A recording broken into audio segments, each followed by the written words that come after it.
یعنی اس وقت ملک میں جو بادشاہ کا دین تھا، دین سے مراد نظام ہے، یہ نوٹ کیجئے، یہ جگہ بہت اہم ہے قرآن کی۔ دین کسے کہتے ہیں؟ نظام کو۔ بادشاہی نظام ہے تو وہ دین الملک، بادشاہ کا نظام ہے۔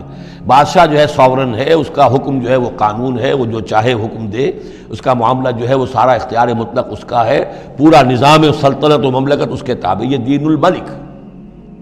اور دین اللہ کیا ہے؟ اللہ کی ساورنٹی مان کر پورا نظام زندگی اس کے تابع کر دیا جائے، یہ دین اللہ ہے۔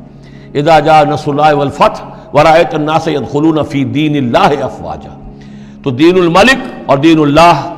اور آج کا دین کون سا ہے؟ دین الجمہور، پاپولر ساورنٹی، حاکمیت عوام کی۔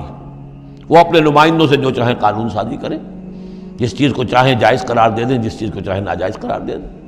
یہ دین الجمہور ہے جو کفر ہے، شرک ہے۔ دین اللہ ہے اسلام، کہ اللہ کی ساورنٹی، حاکمیت اس کی، مسلمانوں کی خلافت، قانون جو ہے اللہ کا۔ البتہ جہاں اللہ کی طرف سے کوئی واضح حکم نہیں ہے، وہاں مسلمان باہمی مشورے سے مباحات میں سے کسی شے کو اختیار کرنے میں چاہے میجورٹی ووٹ کے ذریعے سے فیصلہ کر لے، کوئی حرج نہیں۔